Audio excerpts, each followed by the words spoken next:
মোৰ এই money plant কেইজোপা চাওকচোন কি ধুনীয়া সতেজ হৈ আছে, পাতেৰে ভৰ্তি হৈ আছে, হয়নে?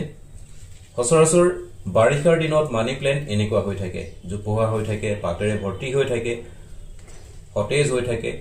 কিন্তু এতিয়া ফাগুন চ'ত মাহতো কেনেকে হৈ থাকিব পাৰে? এনেকুৱা হৈ আছে যে তাৰো এটা ৰহস্য আছে। সাধাৰণ তেনে কথা এটা মই আপোনালোকক এই ভিডিঅ'টোৰ জৰিয়তে দেখুৱাম। এতিয়া কি হয়, ফাগুন চ'ত মাহত গছৰ পাত প্ৰায়বিলাক গছৰ পাতে পকি পেলাই সৰি যায়। তেনেকুৱা সময়তো এনেকে মই কি উপায় অৱলম্বন কৰি মোৰ মানি প্লেণ্টখিনি এনেকুৱা কৰি ৰাখিছো।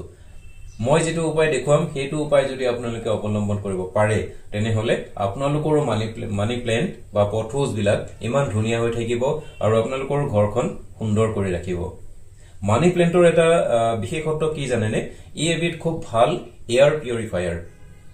যিবিলাক ভাল এয়াৰ পিউৰিফাইং প্লেণ্ট আছে, আনকি নাছাৰ নিচিনা অৰ্গেনাইজেশ্যনেও মানি প্লেণ্টক ৰিকমেণ্ড কৰি থৈছে।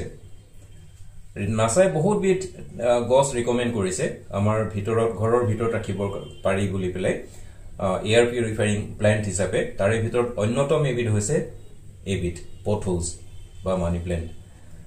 তো সেইকাৰণে আমি মানি প্লেণ্ট যদি খুব ধুনীয়াকে এনেকে সতেজ সবল কৰি পেলাই, জোপোহা কৰি পেলাই, পাতেৰে ভৰ্তি কৰি পেলাই ৰাখিব পাৰো, তেতিয়াহলে আমাৰ ঘৰখনত এই বায়ুৰ প্ৰদূষণ ৰোধ কৰিব, অলপ হলেও নিয়ন্ত্ৰণ কৰিব, বতাহৰ পৰা বেয়া কিছুমান গেছ ইও শোষণ কৰি ল'ব আৰু আমাক শোধিত বায়ু সেৱন কৰাত সহায় কৰিব, হয়নে? মানি প্লেণ্টক বাৰিষাৰ নিচিনাকৈ পাতেৰে ভৰপূৰ কৰি, জোপোহা কৰি, সতেজ কৰি ৰাখিবৰ কাৰণে মই কি কৰোঁ চাওক। মই বাৰিষা যেনেকৈ বৰষুণত এইবিলাক তিতি থাকে, বৰষুণ যেনেকৈ পৰে, ঠিক তেনেকৈয়ে ইয়াৰ গোটেই গছজোপাত মই বৰষুণৰ পানী পৰাৰ নিচিনাকৈ স্প্ৰে গানেৰে এনেকৈ পানী ছটিয়াই থাকোঁ। এই কামটো মই নিয়মীয়াকৈ কৰোঁ আৰু পাতবিলাক ভালকৈ ধুই দিওঁ যাতে ইয়াত এটাও ধূলিকণা লাগি নাথাকে। ধূলি মাকতি লাগি থাকিলে কি হয়, ই সালোক সংশ্লেষণ কৰিব নোৱাৰে বা ফটোচিন্থেসিস বুলি যিটো কয়, পাতে ইয়াৰ খাদ্য প্ৰস্তুত কৰে, সেই কামটো যাতে গছবিলাকে সুকলমে কৰিব পাৰে তাৰ কাৰণে মই ইয়াৰ পাতবিলাক ধুই পৰিষ্কাৰ কৰি ৰাখোঁ আৰু সেমেকা পৰিৱেশ এটা দি ৰাখিবলৈ চেষ্টা কৰোঁ। আৰু তাৰপিছত ধুই পেলাই ইয়াৰ পাতবিলাক এনেকৈ মই মুচি দিওঁ। মুচি দিলে পানীৰ দাগটো লাগি নাথাকে। এইখিনি এতিয়া পৰিষ্কাৰ কৰি হৈ গ'ল। গা পা ধোৱা একদম পৰিষ্কাৰ কৰি দিলোঁ আৰু পাতবিলাক দেখিছেনে এতিয়া সতেজ হৈ আছে।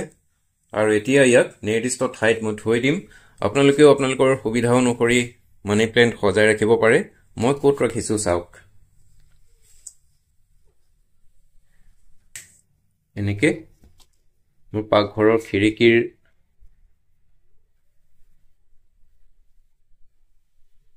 খিৰিকীত এনেকৈ থৈ দিওঁ সজাই পেলাই।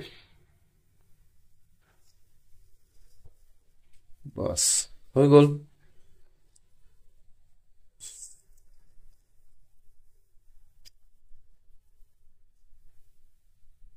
সেয়া মই মানি প্লেণ্টখিনি পাকঘৰৰ এই খিৰিকীখনত এনেকৈ সজাই থৈ দিছোঁ।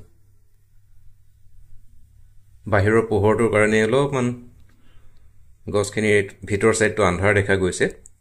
তথাপি আপোনালোকে চাগে এটা ধাৰণা কৰিব পাৰিছে খিৰিকীত মই কেনেকৈ মানি প্লেণ্টৰ এই পটকেইটা এনেকৈ সজাই থৈ দিছোঁ। এইটোৱেই কথা আৰু ভিডিঅ'টোৰ জৰিয়তে মই আপোনালোকক দেখুৱালোঁ, জনালোঁ। আপোনালোকে এই উপায়টো অৱলম্বন কৰক।